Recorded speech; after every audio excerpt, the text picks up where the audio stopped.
बिस्मिल्लाहिर्रहमानिर्रहीम जी। पाकिस्तान में एक ऐसी कौम भी है जिनको बेवकूफ़ बनाना इंतहाई आसान है, बिल्कुल आसानी के साथ उनको बेवकूफ़ बनाया जा सकता है।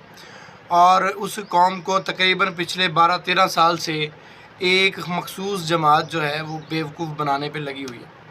अब एक नई ट्रक के बत्ती के पीछे लगा दिया है कि जनाब पंजाब में 10 खरब रुपए की करप्शन हो गई है, जबकि पंजाब का टोटल बजट जो है 5.3 खरब से ज़्यादा नहीं है।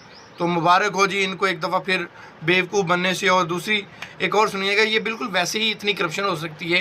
5.3 खरब से 10 खरब रुपए की करप्शन बिल्कुल ऐसे ही हो सकती है जैसे पाकिस्तान बनते वक्त पाकिस्तान की आबादी 44 करोड़ 44 करोड़ थी, और पाकिस्तान बनने के बाद यानी आज 77 सालों के बाद पाकिस्तान की आबादी जो है वो 24 करोड़ से ज़्यादा नहीं है। तो बिल्कुल ऐसे ही करप्शन हो सकती है 5.3 खरब से 10 खरब की, जिस तरह 44 करोड़ से आबादी 24 करोड़ हो सकती है। तो क्या बात है जी। कुछ अर्सा पहले इनको एक जो लॉलीपॉप दिया गया था जिस पर अभी तक ये लोग कार फरमा है कि जी भारत में नवाज़ शरीफ की फैक्ट्रियां हैं, इसलिए नवाज़ शरीफ भारत के ख़िलाफ़ बयान नहीं देता। तो इनसे ज़रा वो फैक्ट्रियों का भी हाल पूछ लें कि कौन सी फैक्ट्री है और कैसी फैक्ट्री है और कहाँ पे मौजूद है।